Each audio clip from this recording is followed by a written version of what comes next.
Yo no sabía que estaba besando a mi enemigo.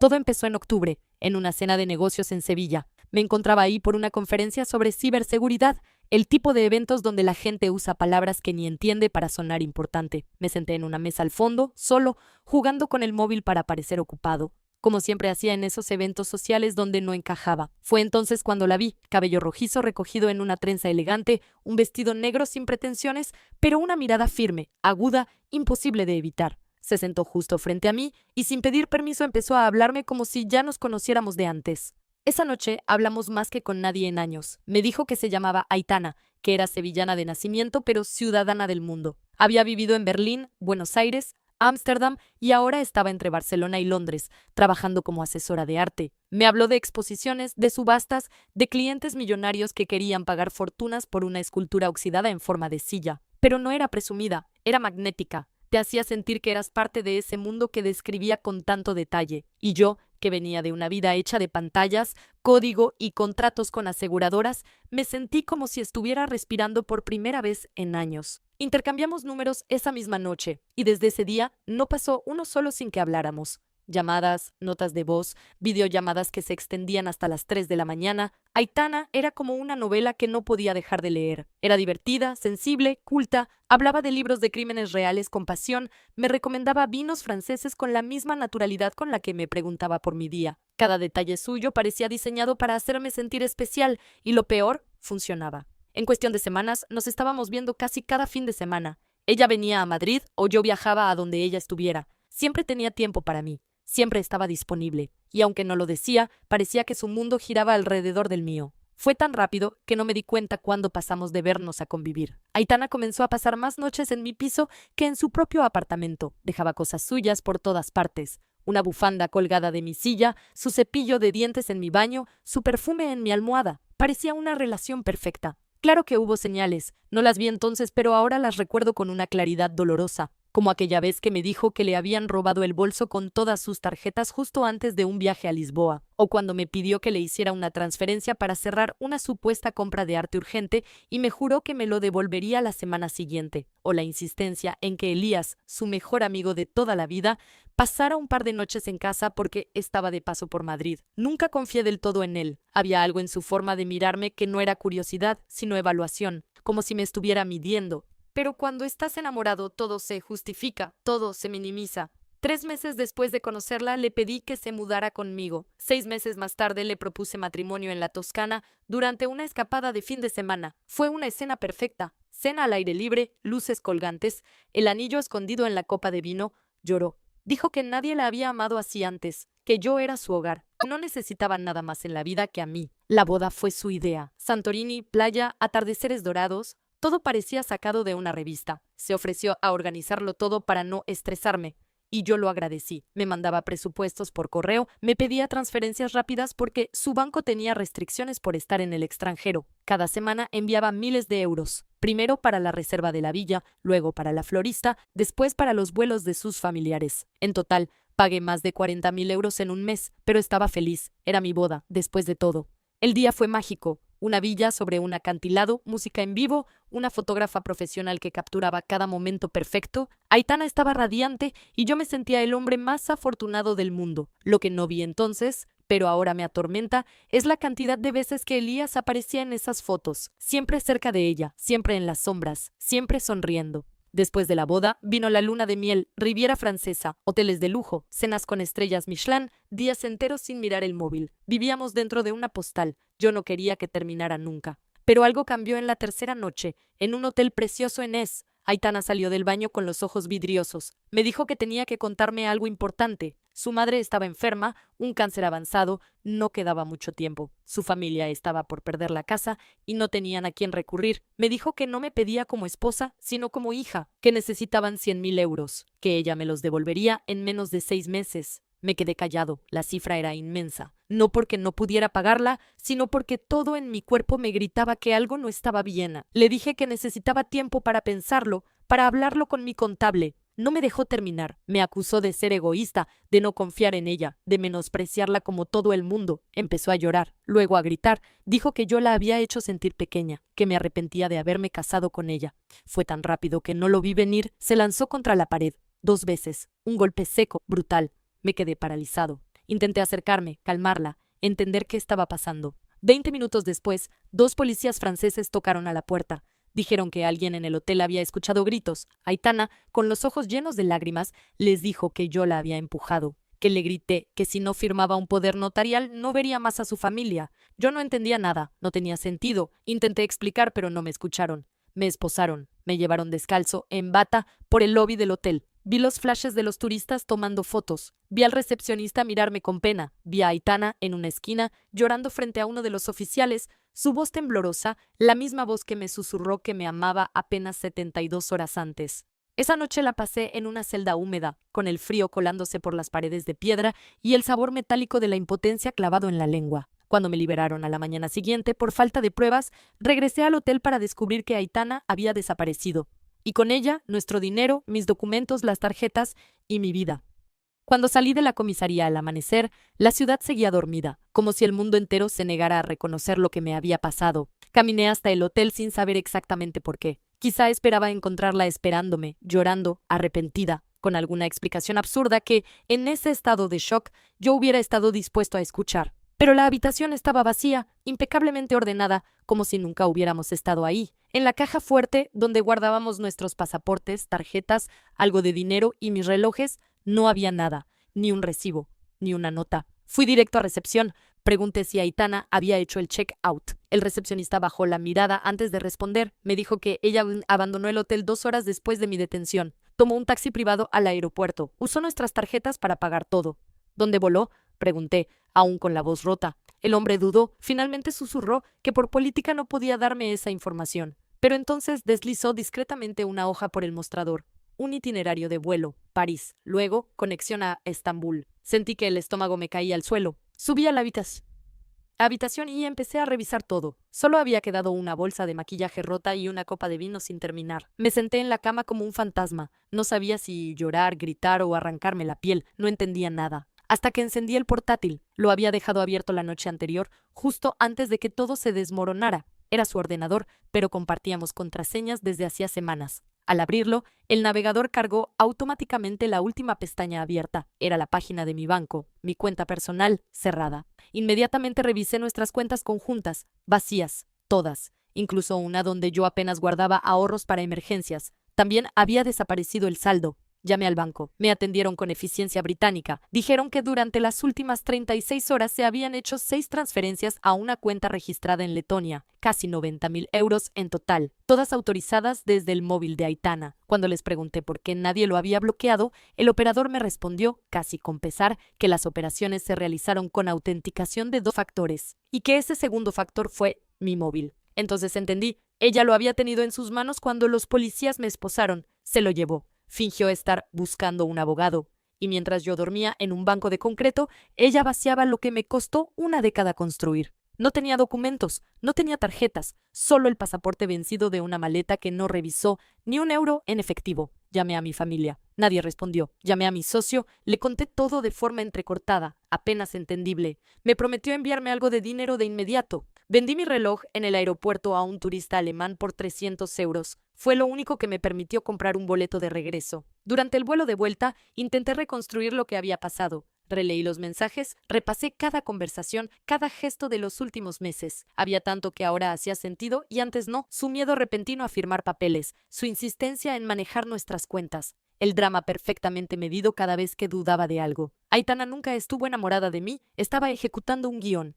Al aterrizar en Madrid fui directo a mi apartamento. Estaba abierto. Entré como un ladrón, temiendo encontrarlo vacío o, peor aún, completamente desmantelado. Pero no, todo estaba en su sitio, como si ella supiera que ya no volvería. Y entonces lo encontré. Detrás del armario, donde guardábamos las maletas de viaje, había un cuaderno viejo cubierto con ropa sucia, un diario. Al principio pensé que no era de ella. Las primeras páginas estaban llenas de frases sueltas, ideas de arte, nombres de autores. Pero luego empezó el horror. Detallaba fechas, lugares, planes, cómo ganar mi confianza, qué historias contar, cuándo empezar a usar mi dinero, qué decir si dudaba, incluso ejercicios para simular moretones. Tenía todo, todo. En una página decía, después de Grecia, directo a Estambul. Lo tiene casi todo en la cuenta conjunta. Lo último será usar su móvil para las transferencias. Ya practiqué todo. Elías estará esperando con los documentos. Tuve que sentarme en el suelo. Me temblaban las manos. Todo era real. No era una pesadilla. Había sido un objetivo, una inversión para ella, un trabajo. No pude dormir esa noche, pero al día siguiente desperté con una sola certeza. Esto no iba a quedar así. Los primeros días fueron un infierno de burocracia y silencio. Después de encontrar el diario de Aitana, no fui a la policía. Fui a un abogado. Lo necesitaba todo claro, sin emociones. Quería saber qué podía hacer legalmente. Le llevé las fotos del diario, las transferencias, los movimientos bancarios. Él revisó los documentos en silencio durante media hora. No dijo ni una palabra. Al terminar, me miró con una mezcla de sorpresa y respeto. «Esto es serio», dijo al fin. «Esto no fue un arrebato. Es un fraude organizado, internacional, pero va a ser una pesadilla legal». Tenía razón. Presentamos la denuncia en la Policía Nacional. La tomaron, sí, pero con indiferencia. Decían que como el supuesto delito ocurrió en Francia y la beneficiaria de las transferencias está en Letonia, ellos no podían hacer mucho, que lo ideal sería presentar cargos en cada país, a cada paso otro muro, otra frontera. Mientras tanto, la vida continuaba como si nada hubiese pasado. Mis vecinos me saludaban como siempre, mi socio intentaba mantener el negocio andando, pero yo apenas podía salir de casa. Vivía obsesionado con rastrear cada movimiento, cada compra, cada rastro digital de Aitana. El banco me confirmó que en las horas posteriores a mi detención, ella había usado nuestras tarjetas en tiendas de lujo, restaurantes caros, un spa en París y finalmente un hotel boutique en Estambul. La última transacción registrada fue una habitación por 900 euros la noche. Llamé a la tarjeta de crédito y fingí normalidad. Les dije que había sido robada, que quería denunciar fraude. Tuve suerte. El sistema de seguridad del hotel necesitaba que la tarjeta coincidiera con el pasaporte registrado. Cuando no pudieron verificarlo, se activó la alerta. 24 horas después recibí una notificación. Aitana había sido desalojada del hotel en plena madrugada. Le retuvieron el equipaje hasta que pagara en efectivo. Y no tenía cómo. No respondía a sus primeros mensajes. Me rogaba, desde una cuenta de correo alterna, que habláramos. Decía que todo era un malentendido, que necesitaba volver, que su vida estaba en peligro. Me hablaba como si aún fuéramos pareja, como si no hubiera desaparecido con mi dignidad y mis ahorros. Bloqueé su número, pero no dejé de rastrearla. A través del historial de nuestro correo compartido, descubrí algo que me dejó helado. Un correo automático de la aerolínea que usamos para la luna de miel. Confirmaba la entrega de una maleta a nombre de Alina Pérez en un hotel en Budapest. Aitana tenía una identidad falsa, o al menos una alternativa, y ya se había movido otra vez. Fue ahí cuando comprendí que esto no era solo un engaño. Era una red. Volví al diario. Lo leí desde el principio. Había cosas que en mi primera lectura pasé por alto. Nombres en clave, siglas, referencias a otras ciudades. Había frases como, con Oscar fue fácil, pero este parece más desconfiado. Y en otra página, esta vez sí funcionará. Marco dice que con el contrato en la aseguradora este es el bueno. Marco. El mismo nombre que había aparecido en un mensaje de voz accidental semanas antes, cuando ella me lo mandó pensando que era para otra persona. Un nombre que entonces no significaba nada para mí. Pero ahora sí, busqué en sus redes, en sus correos. Encontré un PDF titulado Protocolo Fiscal. Era una copia de una asesoría ficticia firmada por un tal Marco P. González, consultor internacional. Busqué ese nombre en LinkedIn. Ahí estaba. Perfil limpio, sonrisa de CEO, ubicación, Viena. Consultor, especializado en optimización de recursos para clientes de alto perfil. Nada que sonara real, nada que pudiera verificar. Pero su foto sí me decía algo. Estaba en nuestras fotos de boda, de fondo, brindando, abrazando a Aitana en una esquina de una imagen recortada. El amigo gay, que no era gay. El invitado que nadie más conocía. El que ella dijo que no podía faltar porque era parte de su historia. Tenía que encontrarlo. Pero no fui yo quien lo hizo, fue él quien me encontró primero. Una noche, mientras repasaba los documentos en la cocina, sonó el móvil, número oculto. Dudé, pero contesté. Al otro lado, la voz de un hombre. Tenía acento del sur, era pausado, casi relajado. Dijo que necesitaba hablar conmigo, que lo que Aitana me hizo no fue idea suya, que ella lo había traicionado también. Colgué sin decir nada. Volvió a llamar. Esta vez dijo algo que me hizo quedármela. El helado. Yo tengo el resto del diario. Lo encontré 3 días después, en un Starbucks cualquiera del centro de Madrid. Marco. Vestía informal pero elegante, la típica ropa cara que no parece cara. Tenía esa actitud de alguien que jamás se había enfrentado a una consecuencia en su vida. Me saludó con una sonrisa como si fuéramos viejos amigos. Quise golpearlo. No lo hice. Necesitaba escucharlo, saberlo todo. No tardó en hablar, como si llevara ensayando ese encuentro durante días. Dijo que Aitana lo había traicionado, que habían trabajado juntos durante años en distintos países, siempre con el mismo método, que yo era su sexto objetivo. Sexto. A mí me costaba incluso articular una frase. Él, en cambio, hablaba con precisión clínica, como si estuviera relatando una jugada maestra de ajedrez. Me explicó cómo funcionaba el sistema, cómo seleccionaban a sus objetivos. Usaban bases de datos, redes sociales, foros privados, hasta herramientas de perfilado automatizadas que recolectaban información de profesionales con altos ingresos y vida discreta. Yo había sido clasificado como clase 1B, soltero, introvertido, emocionalmente disponible, con recursos estables y un historial digital limpio. Un blanco perfecto. Aitana no era su novia, era su asocia. Lo había sido desde el principio. Vivían separados, fingían vidas distintas, cambiaban de identidades, nombres, nacionalidades, tenían un protocolo entero. Me mostró en su móvil capturas de pantalla de un documento de Google que habían ido construyendo durante meses. Operación Félix. Mi nombre en clave. Decía cuándo debía conocerme, qué tipo de frases funcionaban mejor conmigo, qué detalles debía contar sobre su infancia para generar empatía. Cada paso de mi relación con ella estaba ahí, fríamente estructurado. Cada gesto que creí espontáneo, cada risa, cada lágrima, cada beso, fue calculado. En otra carpeta había fotos mías tomadas desde lejos antes siquiera de conocernos. Me habían seguido, analizado, escaneado mi vida entera antes de que yo supiera su nombre. Marco no me lo contaba por culpa, me lo contaba por conveniencia. Según él, después de mi caso, Aitana decidió cortar todo contacto. Usó una identidad falsa que él mismo le había conseguido para desaparecer con todo el dinero, su parte incluida. Estaba furioso, por eso me contactó, porque quería inmunidad y venganza. A cambio de protegerlo legalmente me entregaría todo. Los chats, los nombres de otros cómplices, las cuentas usadas para las transferencias, las identidades anteriores. Dijo que estaba dispuesto incluso a testificar, siempre y cuando yo lo mantuviera fuera del radar.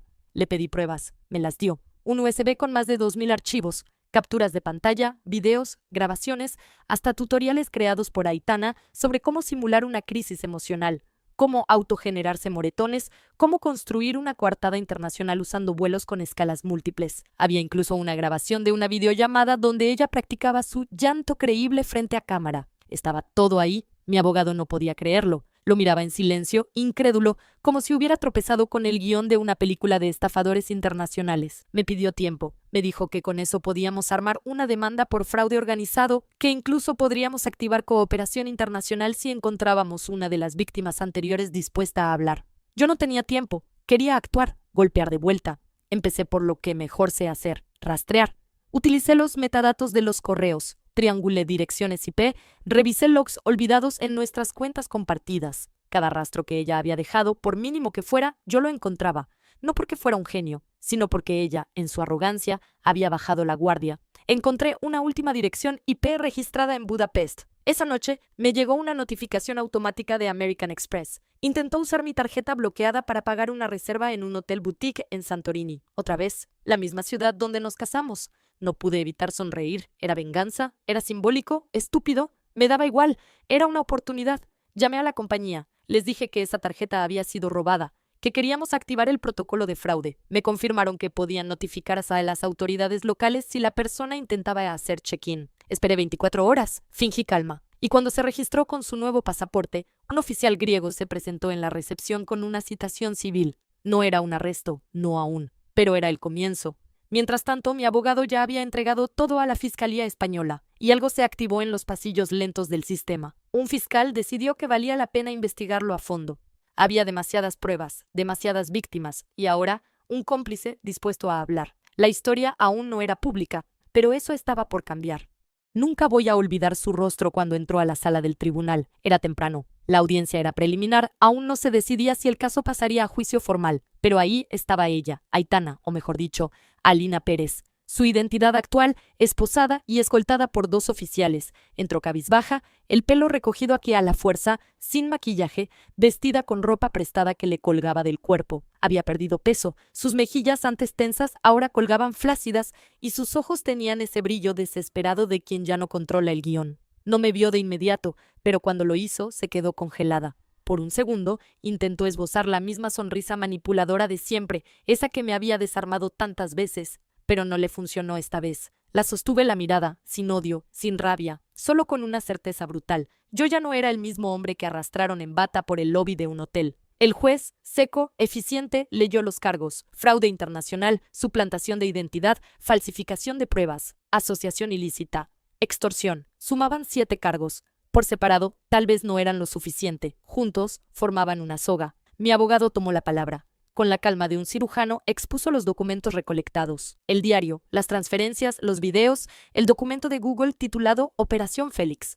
Y luego, para rematar, proyectó en la sala los mensajes de voz donde Aitana detallaba cómo simular un ataque, cómo provocar una detención, cómo hacerme parecer un abusador con ayuda de policías corruptos. La sala se quedó muda. Ella no dijo nada. Su abogado, un defensor público visiblemente nervioso, intentó alegar que su cliente estaba bajo la influencia de una relación tóxica con Marco, que había sido manipulada, que sufría de trastorno de personalidad no diagnosticado, que todo había sido parte de un momento de vulnerabilidad. El juez lo interrumpió. Dijo que tenía en sus manos 5 denuncias previas de víctimas en distintos países que coincidían en patrón, método y ejecución. Una de ellas, un empresario canadiense que nunca presentó cargos por miedo al escándalo, había decidido hablar ahora. Otra víctima, un joven portugués, había testificado por videollamada. Y luego, una mujer, su hermana, una testigo inesperada. Había viajado desde Valencia para hablar. Dijo que siempre sospechó que Aitana le había contado partes del plan entre risas como si fuera una broma pesada, que hablaba de los ricos idiotas que se enamoraban con solo un par de frases bien dichas, que en su familia nadie quiso verla por lo que realmente era. Cuando terminó, Aitana ya no podía sostenerse en la silla, su rostro se desfiguraba entre la rabia, el miedo y el resentimiento. Murmuraba cosas que nadie alcanzaba a oír. Luego se giró hacia mí y por primera vez, en voz alta, dijo mi nombre. No con súplica, con furia. Me amenazó, ahí, en plena sala. Dijo que me iba a destruir, que todo esto me iba a explotar en la cara, que tenía cosas sobre mí que podía usar, que conocía mi mundo, que lo conocía todo. El juez la miró como si viera un insecto al que no vale la pena pisar. Golpeó el martillo. Le recordó que estaba siendo grabada, que cualquier amenaza en sala sería usada en su contra. Mi abogado sonrió. Le mostró el teléfono. La grabación estaba activa desde antes que ella entrara. Al final de la audiencia, el juez no dictó una sentencia, pero sí una decisión clave. El caso sería elevado a juicio completo, y hasta entonces Aitana quedaría bajo arresto domiciliario, con tobillera electrónica, sin posibilidad de viajar, con todos sus activos congelados. Eso no era lo mejor. Lo mejor fue cuando se publicó la noticia. Estafadora internacional fingía amor para robar fortunas. Su nombre completo, su foto, sus métodos, todo en portada. Los medios lo devoraron como hienas. En pocas horas, su cuenta de Instagram fue invadida por cientos de comentarios. Su pasado empezó a salir a la superficie. Un exnovio argentino que casi se suicida, un matrimonio simulado con un ciudadano suizo que perdió su visa por su culpa, una empresaria francesa que denunció el robo de su identidad. Había abierto una caja de Pandora. Y lo que salía de dentro era mucho peor de lo que imaginé. Marco, por su parte, ya estaba en contacto con la fiscalía. Había aceptado colaborar a cambio de inmunidad parcial. Su declaración, su material y su disposición a testificar eran la pieza clave. Pero yo sabía que esto aún no estaba cerca de terminar. El día de la sentencia fue gris. No llovía, pero el cielo parecía suspendido, como si la ciudad misma contuviera el aliento. La sala estaba llena, no solo por el juicio, sino por la expectativa. Había cámaras fuera, periodistas, curiosos, todos esperando ver a la viuda negra de Europa enfrentarse a su veredicto. Así la llamaban ya en redes, Aitana o Alina o cualquiera de los 7 nombres que usó en los últimos 6 años. Ya no importaba cómo se hacía llamar. Hoy, por fin, el sistema la llamaría por lo que era, culpable. Entró escoltada, con la tobillera electrónica visible bajo su pantalón. Había perdido aún más peso. Ya no quedaba rastro de la mujer segura, seductora y elocuente que arrastró mi vida por el lodo. Ahora era solo una sombra, sin maquillaje, sin estrategia. Se sentó, bajó la cabeza. Ni siquiera intentó buscar mi mirada esta vez. El juez habló durante casi 30 minutos. Resumió los hechos, uno a uno, las pruebas, los testimonios, el patrón, la red de fraude internacional, las víctimas, el manual, el diario. Las cuentas en Letonia, en Chipre, en Suiza, los hoteles, las identidades falsas, los sobornos a oficiales en distintos países. Y luego, la frase que esperé escuchar durante un año entero. Este tribunal declara culpable a la acusada en todos los cargos. La condena, 5 años de prisión federal, sin posibilidad de reducción, por fraude agravado, falsificación de pruebas y extorsión. Además, el embargo permanente de todos sus bienes actuales y futuros hasta cubrir la deuda civil, 175.000 euros, más daños y perjuicios. No celebré, no sentí alivio inmediato, solo silencio. Aitana se quebró al oír la condena. Lloró. Por primera vez, lloró de verdad. No por estrategia, no por manipulación. Lloró como lloran los que no tienen ya a quién mentirle. Su abogado intentó pedir indulgencia. El juez le recordó que había 7 víctimas anteriores, 2 aún en terapia intensiva emocional, que ella no mostró nunca arrepentimiento. Cuando la sacaron de la sala, su padre estaba en una esquina. No levantó la vista, estaba solo, derrumbado, había perdido todo, su trabajo como director financiero, su prestigio, incluso su jubilación. Había intentado negociar conmigo semanas antes, me ofreció el doble del monto perdido si retiraba los cargos. Le respondí que la justicia no se compraba, al menos no esta vez. Marco recibió una condena de 3 años, pero con posibilidad de libertad condicional. Testificó sin temblar, lo hizo para salvarse. Me repugnó verlo salir caminando, pero sabía que sin su testimonio esto jamás habría llegado tan lejos. Era el precio de ganar. Durante los meses siguientes, mi vida cambió, me mudé, dejé mi antiguo trabajo, vendí todo lo que me recordaba a ella, incluido el anillo. Con ese dinero hice una donación a una fundación que ayuda a víctimas de fraude emocional. Fue mi forma de cerrar el círculo. No recuperé ni un solo euro de los 175,000. Y no me importa, porque lo que gané vale más que cualquier cantidad. Gané mi nombre de vuelta, mi historia, mi voz. Creé un sitio web donde documenté todo, con pruebas, con nombres, con testimonios de otras víctimas. Todo legal, todo público, para que si alguna vez alguien busca a Aitana Pérez o a Alina o a cualquiera de sus alias, lo primero que encuentre sea la verdad. Quizá no recupere el dinero, pero le arruiné el futuro que ella pensó que le pertenecía. Hace unas semanas la vi, en el supermercado, de vuelta en Madrid, cumpliendo los últimos meses en semilibertad. Trabajaba como cajera, tenía la mirada perdida. Llevaba una sudadera que no le quedaba bien. Sus manos temblaban al pasar los productos. Cuando me reconoció, palideció tanto que pensé que se iba a desmayar. Murmuró que estaba haciendo lo mejor que podía, que no era tan mala como decían, que todo fue un error. Le respondí con la misma frase que ella usó cuando pidió 100,000 euros en medio de la luna de miel. No te lo pido como esposo, te lo pido como ser humano. Y la dejé con el escáner en la mano y los ojos llenos de rabia y derrota. Ahora duermo en paz. A veces aún me escriben números desconocidos, correos falsos, cartas con tinta corrida, promesas vacías, lágrimas digitales. Las borro, porque algunas deudas no se pagan con dinero y algunas victorias no se celebran con champán, sino con silencio. El tipo de silencio que solo existe cuando la justicia al fin se cumple.